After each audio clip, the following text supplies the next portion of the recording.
Сәлеметсіздер ме, студенттер? Бүгінгі сабағымызды бастамас бұрын мына бейне жазбаға назар аударайық. HTML сілтемелік тілінің мультимедиалық элементтері. Сабақ тақырыбы. Осы сабақтың тақырыбын сіздер қаншалықты деңгейде білетіндеріңізді анықтау мақсатында мынадай ағылшынша сұрақ қоямын.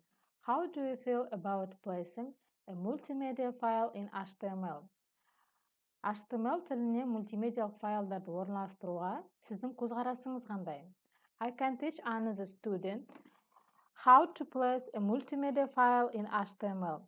HTML сілтемелік тіліне мультимедиалық to place поставить, қою, loop, цикл, to embed, внедрять, енгізу, direction, направление, бағыт, source, источник, алынған орны, hidden, скрытый, жасырын, to alternate, чередовать, кезектестіру, behavior, поведение, қалып, width, ширина, ені, height, высота, биіктігі.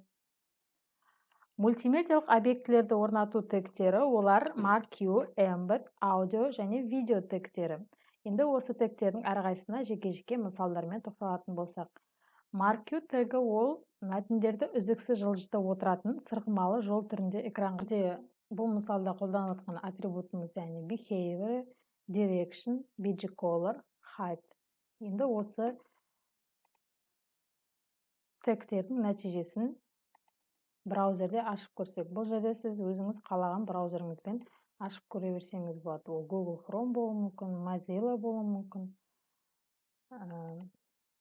Көріп отырғаныңыздай, міне мынадай жүгіртпе жол шықты. Бұл жерде яғни мына сары түсі жүгіртпе жолдың, мына аралық ол биіктігі және бүгі жүгіртпе жолымыз оңнан солға қарай жылжып отырады.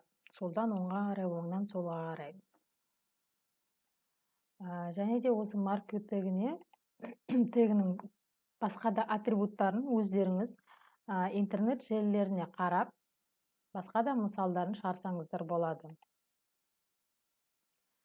Келесі тегіміз ол бізде элемент ол бізде видео элементі. Видео элементі келесі атрибуттардан тұрады. Autoplay, controls, loop, height, preload, width, source.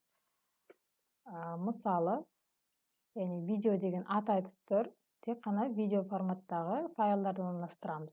Видеоның ашылған, жабылған тегі болады. Яғни біздің панеліміздің ені мен биіктігі, одан кейін алынған орны, файлдың атауы жазылады және типі көрсетіледі.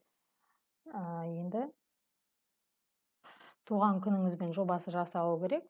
Бұл жерде де өз идеяңызбен жасайсыз. Яғни веб парақша сіз ән мен бейне клипті кірістіресіз.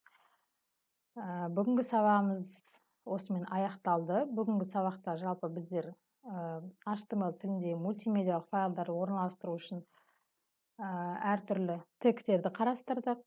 Оның ішінде 4 тег бар екен: marquee, embed, аудио және видео. Кейінгі сабақтарда HTML тілінің басқа да элементтерін қарастырып жалғастырамыз. Бүгінгі сабағымызды кері байланыс жасау мақсатында маған college.edu.kz электронды платформасындағы жеке кабинетіме жауап ретінде жазып қайтаруыңыз керек. Немесе Google Class платформасына қайтарсаңыз болады, немесе электронды почтама, жеке почтама жауаптарыңызды жіберсеңіз болады. Бұл жерде бұл сабақта әртүрлі тапсырмалар берілді. Сол тапсырмаларды рет-ретімен көрсетіп, маған жіберулеріңіз сұралады. Назарларыңызға рахмет, сау болыңыздар.